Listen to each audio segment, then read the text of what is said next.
আসসালামু আলাইকুম রহমতুল্লাহ। অষ্টম শ্রেণীর প্রিয় শিক্ষার্থীরা কেমন আছো? সবাই আশা করি অনেক ভালো আছো। তোমাদের নতুন বই 2025-এর বিজ্ঞান বইয়ের অনুশীলনী দ্বিতীয় অধ্যায় রয়েছে মূলত। তো দ্বিতীয় অধ্যায়ে তোমাদের অনুশীলনী শূন্যস্থান এবং বহু নির্বাচনী এবং দুইটা সৃজনশীল প্রশ্ন দেওয়া আছে। ঠিক আছে, তো এই প্রশ্নগুলো আনসারগুলো দেখবো 22 এবং 23 নম্বর পৃষ্ঠায় মূলত এগুলো দেওয়া আছে। তো 22 নম্বর পৃষ্ঠায় অনুশীলনীর মধ্যে তুমি প্রথমে দেখো শূন্যস্থান দেওয়া আছে এখানে 5টি। এই 5টি শূন্যস্থানের মধ্যে হবে এক নম্বরটা দেশ দাপে ক্রোমোজোম অর্থাৎ ক্রোমোটিভ সহ অর্থাৎ বিষুবীয় অঞ্চল অবস্থান নেই। তো এখানটাই হবে তোমাদের শূন্যস্থানটা দেখাচ্ছি। প্রথমটা লিখবা হচ্ছে মেটাফেস। প্রথমটা এক নম্বরটা হবে মেটাফেস, আর দ্বিতীয় নম্বরটা হচ্ছে মিওসিস বিভাজনে। ঠিক আছে, মিওসিস লিখবা। আর তৃতীয় নম্বরটা লিখবা অ্যামাইটোসিস, অ্যামাইটোসিস। ঠিক আছে, আর চার নম্বরটা লিখবা ডিপ্লয়েড, ডিপ্লয়েড। আর পাঁচ নম্বরটা হচ্ছে কেরিওকাইনেসিস। ঠিক আছে, কেরিওকাইনেসিস। তো এখান থেকে হচ্ছে তুমি হচ্ছে লিখে নাও। তো তারপরে দেখো আমাদের হচ্ছে বহু নির্বাচনী দেওয়া আছে এখানে 5টি। তো প্রথম যেটি দেওয়া আছে মাইটোসিস বিভাজনের কোন ধাপে ক্রোমোজোমগুলো সর্বাধিক খাটো ও মোটা হয়? তো আনসারটা কি হবে? মেটাফেস হবে। ঠিক আছে, এই গ নাম্বারটা হবে মেটাফেস। মানুষের চোখের রং নিয়ন্ত্রণ করে কোনটি? ডিএনএ।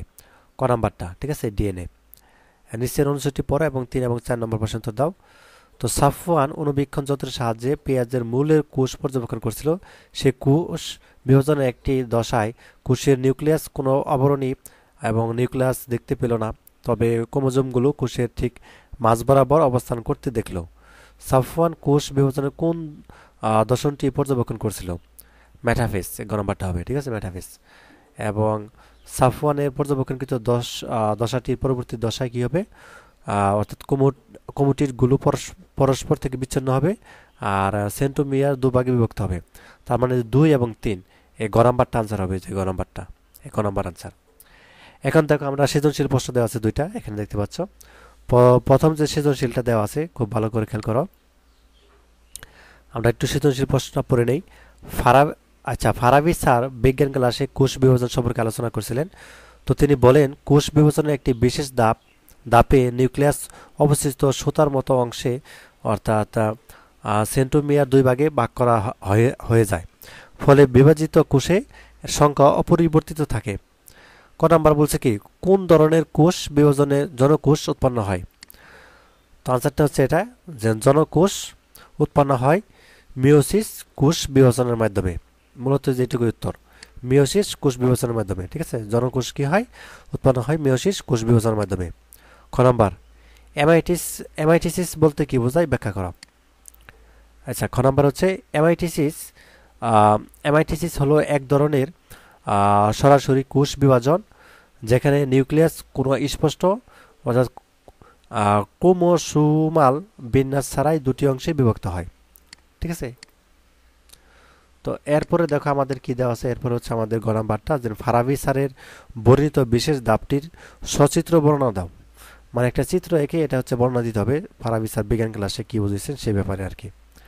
তো আমরা যদি একটু দেখার চেষ্টা করি,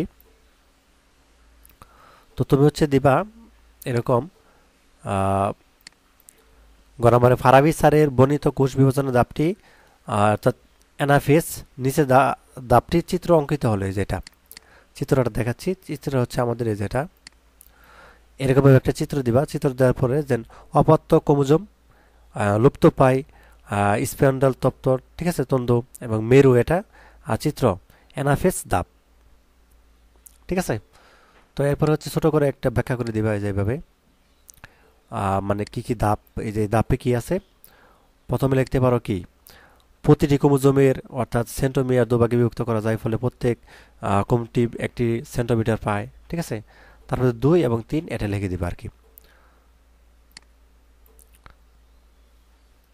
আচ্ছা, এরপরে দেখো ঘ নাম্বারটা, যে ফারাবি স্যারের বর্ণিত সুতার মতো অংশটির ভূমিকা বিশ্লেষণ করো। এই যেটা, এটা লিখবে ফারাবি স্যারের বর্ণিত সুতার মতো অংশটি হলো ক্রোমোজোম। প্রতিটি কোষের নিউক্লিয়াস নির্দিষ্ট সংখ্যক ক্রোমোজোম থাকে। কোষ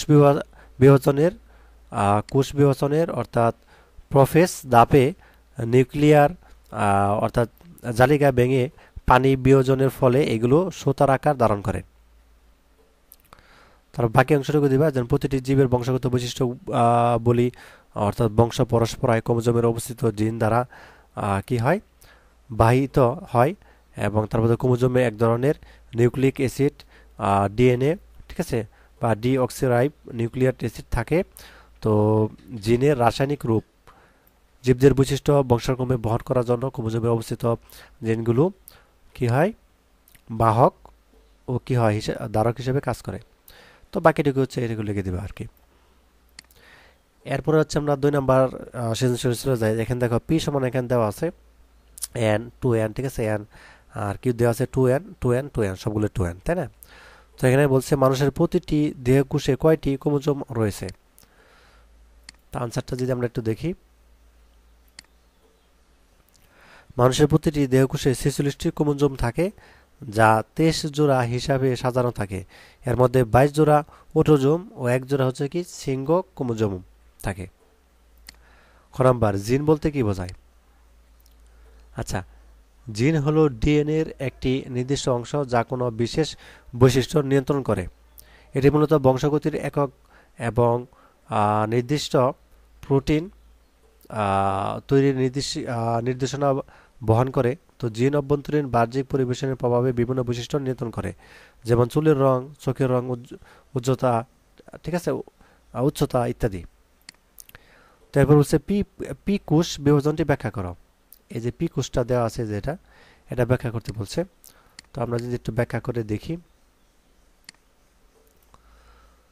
পি কোষ বিভাজনটি হলো মিয়োসিস কোষ বিভাজন, ঠিক আছে, এই যে এটা হচ্ছে মিয়োসিস কোষ বিভাজন, এটা ব্যাখ্যা করতে বলছে। তো তুমি লিখতে পারো মিয়োসিস কোষ বিভাজন প্রধানত জীবের জনন কোষ বা গ্যামেট সৃষ্টির সময় জনন মাতৃকোষে ঘটে। এবং তারপরে লিখতে পারো কি যে সপুষ্পক উদ্ভিদের অর্থাৎ পরাগধানী ও ডিম্বকের মধ্যে এবং উন্নত প্রাণীদেহে শুক্রাশয় ও ডিম্বাশয়ের মেয়োসিস ঘটায়। ডিম্বাশয়ের মধ্যে আর কি মেয়োসিস ঘটায়।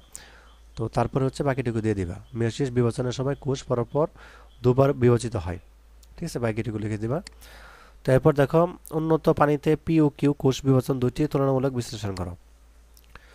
উন্নত পানিতে পি ও কিউ কোষ বিভাজন দুটি তুলনামূলক আলোচনা নিচে দেওয়া হলো। তো তুমি হচ্ছে দিবা এইভাবে, মিয়োসিস জনন মাতৃকোষ ঘটে, অপত্য কোষের ক্রোমোজোম সংখ্যা মাতৃকোষ ক্রোমোজোমের সংখ্যা অর্ধেক হয়, ফলে প্রজাতির ক্রোমোজোমের সংখ্যা ধ্রুবত বজায় থাকে। তো 4টি হ্যামপ্লয়েড অপত্য কোষ উৎপন্ন হয়। মাতৃকোষ দুবার বিভাজিত হয়, প্রথম বিভাজনকে মিয়োসিস 1 এবং দ্বিতীয় বিভাজনকে মিয়োসিস 2 বলে। জনন কোষ সৃষ্টি করা হয় মিয়োসিসের উদ্দেশ্যে। আর মাইটোসিস যেটা কিউ দ্বারা বোঝানো হয়েছে, মাইটোসিস দেহ মাতৃকোষ ঘটে, অপত্য কোষের ক্রোমোজোমের সংখ্যা মাতৃকোষের ক্রোমোজোমের সংখ্যার সমান থাকে।